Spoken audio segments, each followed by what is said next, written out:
And I'm getting a bit teary now, but just remembering that those first few weeks, they were pretty lonely. Nobody else in our lives could relate to what we were feeling. No one knows you, so you can really tune into the question of like, okay, who do I want to be here and who am I really? And just really show up as your authentic self. I think that whenever I traveled by myself, it was when I was my most brave self.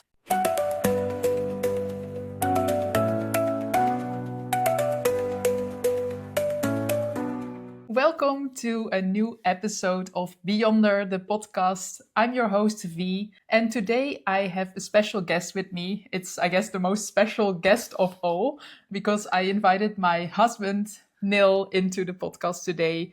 And when I shared with him that I wanted to start a podcast, I asked him, we always have those deep conversations about all things that happen in our lives, and also since we recently moved to Australia. So I asked him, okay, would you like to actually record one of those conversations in the podcast and just share how we experience living here and things that we've gone through over the past few years, and just share with other people and see where this conversation goes to. So I'm super excited to have him here in the show. My first guest. Thank you for having me. And I think it might be nice to actually start with how we met, because it's something that people always ask whenever we meet someone new. It's like, oh, how did you guys actually meet? Because we lived in Australia before. I moved to Sydney in 2018, and actually a few weeks after I moved here is when we met. So would you like to start with sharing that story? It's funny that you always want me to tell it. But, well, we met at the QVB. We literally bumped into each other. If you don't know, the QVB is the Queen Victoria building. It's this beautiful building in the center of Sydney, close to Town Hall. And it's like this very big shopping mall. It's like this old building with a lot of different levels. And yeah, like you have cafes and restaurants. There's a train station underneath, lots of shops. So just to give you a bit of context. So yeah, you were lost and I was angry. It had not been a great day for me. First, it was raining. I was trying to find a job. I didn't have a lot of time in my visa. And then out of the blue, this young lady like bumped into me and I lost it. Like I remember, like I dropped everything that I had on my hands, and then I started screaming because, it had been a big day. And when I looked into your eyes, then I felt really embarrassed and everything else, because I was just so mesmerized. You have the most gorgeous eyes. Let's not make this too cheesy. But yeah, I always get lost in shopping malls somehow. Like outside, I have great, sense of direction. But somehow in shopping malls, that just doesn't work. So I was basically really looking for the exit because it was quite overwhelming. And I was like, I need to get out of this place. So I walked into one direction and looked the other way. And that's how we bumped into each other. Yeah. But then, like I asked what was wrong after being super rude and screaming and all of that. And you told me that you wanted to exit. You wanted to leave. So I showed you the exit. And then you just bolted. You didn't just run. You flew. You were like, okay, thank you, bye, and disappeared. It was crazy. But, I thought that definitely, it was just one of those situations. And so I decided to just keep on walking, and I needed to kind of collect myself. So I stopped at Starbucks in Hyde Park. I get there, I ask for my coffee, I sit at the only table that they have free.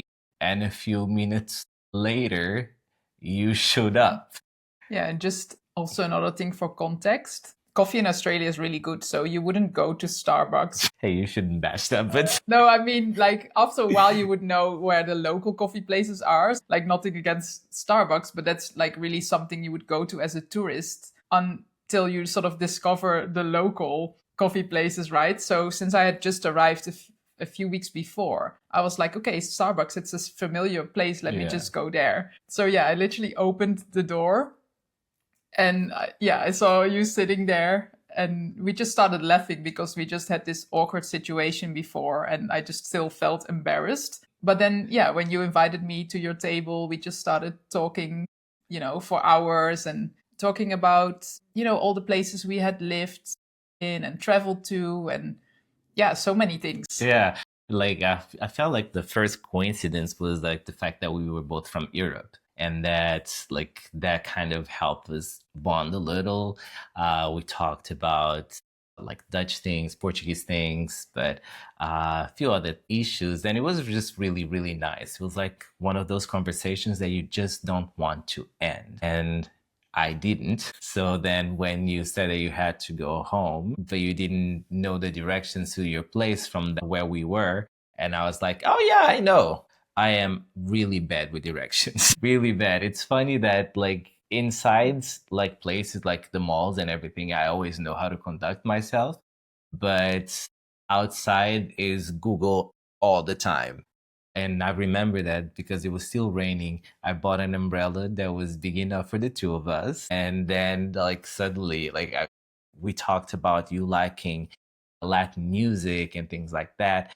And I just started singing. First Shakira, and then I just went because it was raining, like singing in the rain and like umbrella and all of that, because I just really wanted that moment to last. And when we got to your place, we had that sort of awkward moment, whether or not to like kiss or hug or handshake. And like, then I told you that I was a hugger, and we did hug for a little bit longer than normal. And yeah, I think I felt butterflies. And when you left, I called one of my best friends and I told him that I thought that I was in love, which was quite crazy for me. And he was like, "Oh, but that's amazing. That's crazy." I was like, yes, it is. I was a bit scared, but it was great. And then what? Like we met, that was on a Sunday. Then we exchanged numbers so that the following week, we saw each other every day. And a few months later, when I took you to a birthday party of a friend of mine, then someone else asked what was it that we were doing, and that's when we had the relationship talk. Yeah, we were like, what is actually happening here? Yeah, now, it has been 8 years. Yeah, we're almost eight. Almost Yeah, 8, yeah. And we're back in Australia. that is true. So it's almost like a full circle moment to be back now. And how do you think, like looking back, this journey that we have gone through from, we started in Sydney. After a year, we moved to Melbourne because I got a promotion with the job I was in at that time. I used to work as an immigration consultant. So after about 1.5 years, we moved to Melbourne together. And then during COVID, I lost my job and both of our visas were linked to my job. And suddenly within 2 weeks, we just had to leave. And yeah, just pack our bags. We couldn't even say goodbye to our friends because it was in the middle of the pandemic and the restrictions were crazy. So we just left. Yeah, and we arrived in the Netherlands completely in shock, and we just had to figure out our lives. And now, after 5 years, we moved back to Australia. If you look back on that whole time, sort of that journey we've gone through, like how would you describe that? Maybe sort of the growth you feel or the evolution of living in those different places, going through losing one place, building it in another culture that was new to you, now like not starting over here, but continuing the journey again. Like sometimes I feel like I'm still coming to grasp with that, because when we left Melbourne, we had just renewed the lease for our apartment that we loved so much. We had new friends, a new life that we were building that we thought that was going to progress to certain things. And when we got to the Netherlands, for me, it was a big cultural shock. That I kept on telling you, you did not prepare me for this. But, like after a while, yeah, of course, we had to kind of try to make a life for ourselves. I started trying to learn Dutch and getting a little bit more work, just trying to become a little bit more independent. Was also be complicated. You remember, even like with bank accounts and all those things, registration and stuff. But I now feel like, even though I don't like to accept that, I think that we needed that moment. We needed that rupture to just grow, to figure out what is it that we really wanted, and to move towards the people that we are supposed to be. Yeah, I agree. I think looking back, it was not the easiest time in the Netherlands. My God, that's an understatement. Yes, that's definitely an understatement.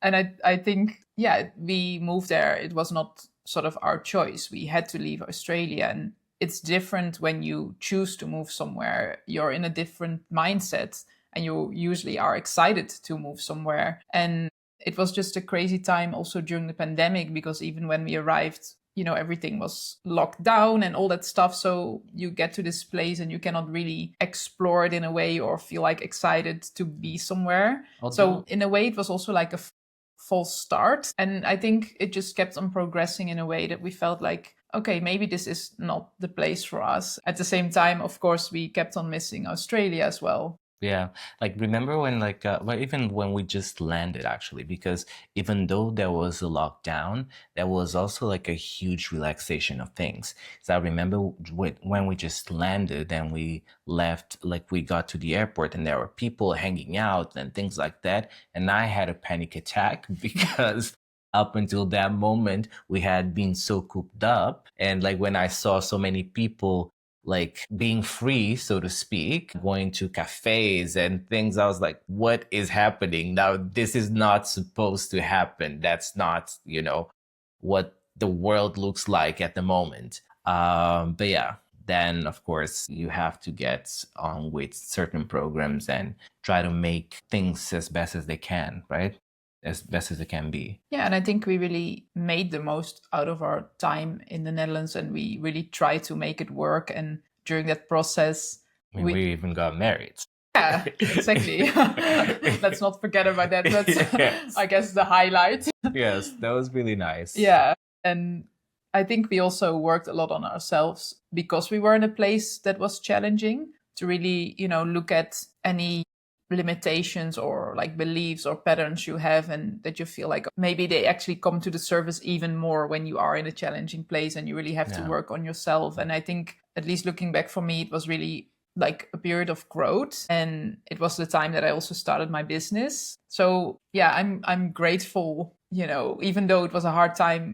What you said as well, I think we needed to go through it to really realize what is important to us, what our values are, what our priorities are in life, what we want for our future, and to also eventually realize, like, okay, our future has to be somewhere else. Yeah. Well, but looking back, I'm getting a bit teary now, but like just remembering that those first few weeks, they were pretty lonely. It was like nobody else could actually nobody else in our lives could relate to what we were feeling. And while we were safe, we were not happy, but people were happy that we were there. And sometimes, like thinking about that, that was really cutthroat. And then not speaking the language, being an expressive person, the expressive person that I am and stuff, that was tough. But in everything, I'm just like, all in all, I'm glad that I had you to hold me and to help me through it and all that. And we talk about it a lot, but I never say thank you for that. So thank you. Yeah, I think it makes a difference when you can support each other. But what would you maybe say to someone who has moved countries? Because you mentioned also like feeling lonely. Someone, in that sense, we're lucky that we were together and could support each other through that and understand how we were both feeling, even though you still have your own journey to go through as well, right? Like, so in that sense, it can still feel lonely even when you're together because you have your own stuff going on as well. So what would you say to someone who's maybe on their own and goes through like this change, like maybe what was one thing that really helped you, even though we were Mm. together, but something that you felt like, okay, I have to go through this by myself? Like you mentioned, there's a different language, there's a different culture, all of those type of things. I think that two things that actually helped me were first trying to learn the language. It gave me a little bit more independence, and also in a way, a few friends that were doing, or acquaintances, so to speak, that were doing the same thing. You have to try to find commonalities in people. And the other thing, it was actually training, starting like the gym with a trainer and having that consistency and all. That really helped me focus and not be so into my mind and all. 'Cause I do remember like there was a period in which I was crying a lot and drinking a lot, and just really, it was not the best until I started doing that. But I also think that it's important to allow yourself the time to feel and to suffer if that's what you're feeling. But at a certain point, like I do this thing, I give myself 15 minutes, sometimes an hour, let's go, of a pity party, and then I dance. I do something that really takes me out of that trance, and like I move forward, because that's the only way. Yeah, I love that. I think that's also important for me. Like, I can also overthink a lot or sort of be in my mind a lot. But what you said, like, it's okay to be there and to just sit with those feelings and feel the discomfort and just, yeah, we just have like a little pity party. But after a while, you have to move on, right? And I think moving your body is one of the best ways to just release the stress and Yeah. really have some like somatic practices, whether it's like doing a breathing exercise or dancing, like no one is watching. For me at least, dancing is always like An therapy, outlet. Yeah. an outlet. So yeah, I think that's really helpful to find a way, even if it's going for a walk in nature or whatever it is that literally keeps you moving, to process. Because if you're just sitting still with your feelings, they literally sort of get stuck in your body. It's like you have this stuck energy, and if you just sit with it all the time, it's not going to move, literally. So it's also like moving, having this energy in motion to sort of process it and release it. And I agree with yeah. what you're saying, but I also think that like each person is different. Like for instance, you do like going on walks, and like it helps you with clearing things out of your head and of your body, so to speak. While as for me, sometimes all I need is to be still, quiet, and in silence. Or even if I'm like watching like a bunch of videos just like on a rabbit hole, I'm not really watching them, but I need that time. Like for me, it's very rarely I want to go for a walk to clear my head, because I find different ways. But I do understand that you do that, and everyone is different. But you have to come up with something that helps you release, that helps you get things out of your mind, out of your body, and eventually out of your life. Yeah, because yeah, I think it's easy to, and it's okay sometimes to just, watch something or scroll on your phone to be like, okay, I don't want to think about it. But that's sort of like a temporary escape. It's not going Sure. to heal or process anything, right? And I think there's what you said, there's a time and a place for both. So sometimes it's okay to just be like, okay, I'm just going to watch this series, or just doom scroll, like we all do that sometimes. I feel like it doesn't help to judge yourself for it, right? But it's good to recognize, okay, am I actually trying to just escape my feelings and trying to distract myself for a little bit? But then also, what can I actually do to feel better? Because those temporary distractions eventually don't make you feel better, especially if you go down a rabbit hole all the time Yeah. and you sort of distract yourself but don't process what's going on. True. Yeah, I think eventually it makes you feel even worse. Another thing that I would say is speak to your friends, your family, to whoever you have close. If they're not close to you, if they're distant, but because you live abroad or somewhere else, but speak to them and be honest. Don't brush things off. Like if you don't feel okay, tell people that you don't feel okay, because if you don't, then you're lying to yourself. You're not lying to them. And the more you tell people that you're okay, the less they're going to worry about you because you're good, you know?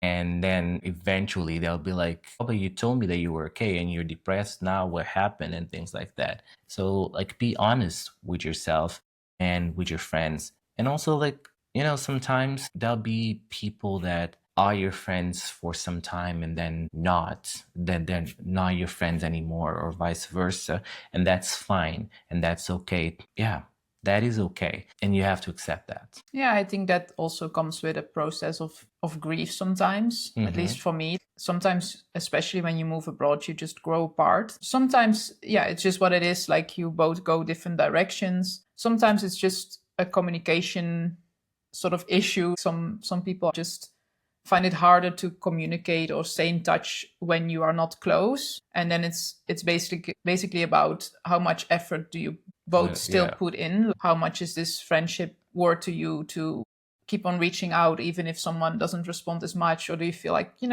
we don't have to be in touch all the time, but I know this friendship is still solid anyway? I think there Yeah. are different degrees. Like sometimes you don't have to speak to someone all the time, but you just know in your heart, like Yeah. you're friends anyway. And some people you talk to every day. But yeah, as I said, like sometimes you also grow apart. And I think, at least for me, that sometimes comes with a grieving process as well, to really realize, okay, I moved on to a different chapter in my life, and maybe this person just doesn't sort of fit into this new chapter anymore. And it doesn't mean that I don't love that person anymore, or that I don't care for them, but it's just, yeah, like sometimes you just grow apart. I feel the same. Like the grieving process is normal and sometimes it takes a bit longer. But I also think that whoever wants to stay in your life, that's what matters. Those are the people that matter. And I love my friends and my family. Um, I have friends as well that I don't speak to for a year sometimes, or we just speak on like our birthdays and stuff. But when we do speak, it's like we haven't spoken for a day or two. And I call them anyway friends, because no matter what and any situation, we're still connected. And, that's special. Then there's also like friends that kind of demand a lot from you and don't take into account how you're feeling and things. I'll give you an example. Like, I never forget birthdays, or almost never forget birthdays, you know that. And sometimes if I do forget, like, I eventually get a message saying, okay, like, it's been 2 days since my birthday. I didn't receive a nice message or a nice video. Are you doing okay? Versus it's already midnight of the next day and you didn't say anything for my birthday. So thank you very much for forgetting about me. Things like that. And those are the people that you also eventually be like, okay, I think we need to take a break, or you take a step back, because you also don't want these energies in your life. Yeah, and I think moving abroad is also an opportunity to open yourself up to new friendships to enter your life, and to really think about, okay, what are the type of friendships I'm looking for in this new chapter, and also based on the person that I'm becoming here. And I think that's something that is exciting. It can also be scary sometimes, that you're like, That's okay, true. where do I even find new friends, But I think so far we have been here now for 2 months, and we already met some really great people. And we Yeah. already had some people here as well. Yeah. So that's great. But I think that we make friends and new friends as well because we maintain ourselves open, and not just my friends can be of any age, of any creed, any race. And it's great just to be open to people and see what comes. Yeah, I think that makes a big difference, especially when you move somewhere new and you think about, okay, how am I even going to make new friends? Like, where do I find them?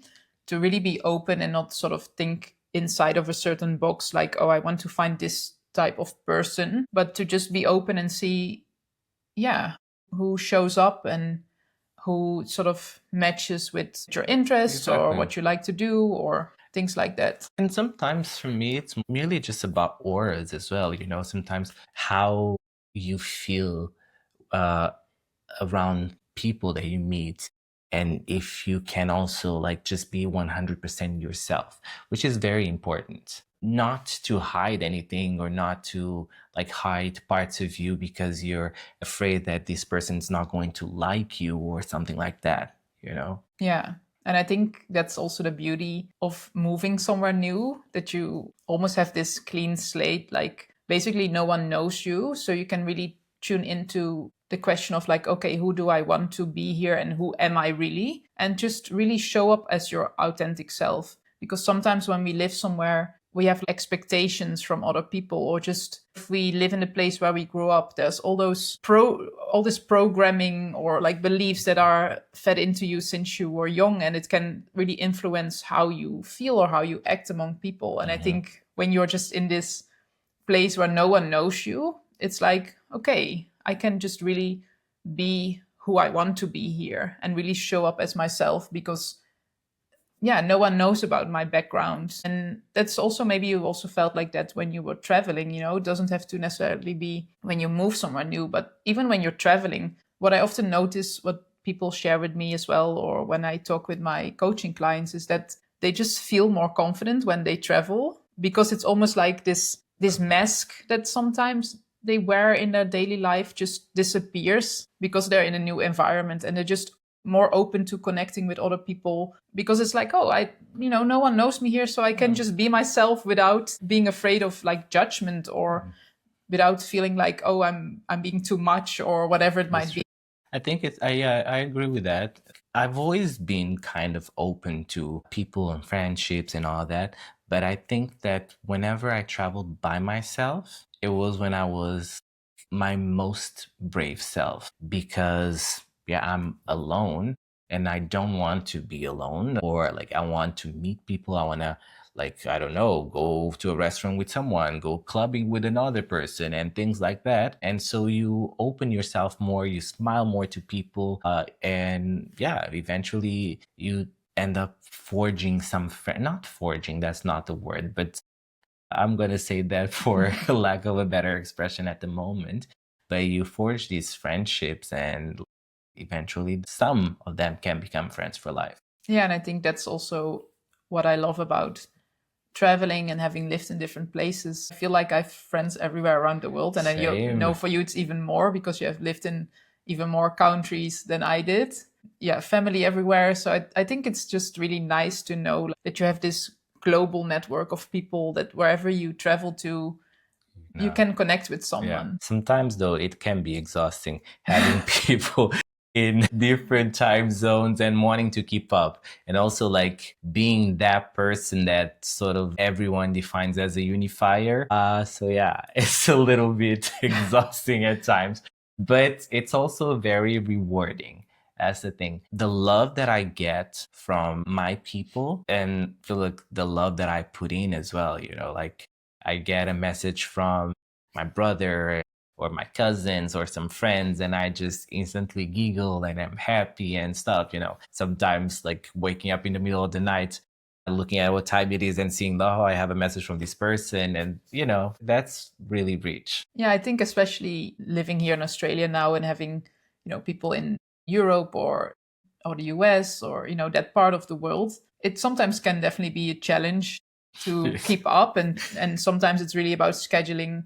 Sometimes I just wake up very early in the morning so that I can have a call with a friend who is in a different time zone, like maybe 10 or 12 hours behind. So sometimes it requires some more planning. But as we said before, I think those friendships are worth the effort, when you feel like, okay, you really want to stay in touch. And yeah, it makes you feel good to still connect with those friends that are important to you. Yeah.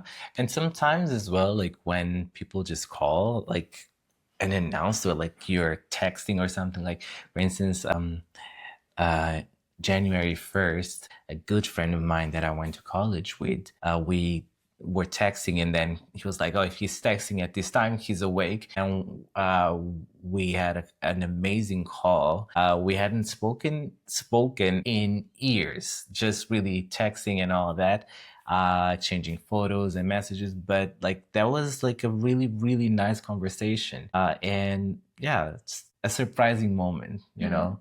So sometimes you can do that too and see what comes out of it. Yeah, I think it's really about the intention you have for your friendships, right? Yeah. And sometimes they just evolve in different ways. And I think it's okay to just be open to that and don't put too much pressure on it, but just see how things go. And I feel like the friendships that are meant to be in your life also feel organic and Yeah. don't feel like effort. It feels more like a flow, and it doesn't feel too difficult to stay in touch. Exactly. Look, I have this thing. If I miss someone, but I'm like, oh, I haven't spoken to this person in like 6 months or whatever. If I miss someone, I will tell them. I don't want to be like, "Oh, yeah, but I sent the last message or this person that whatever."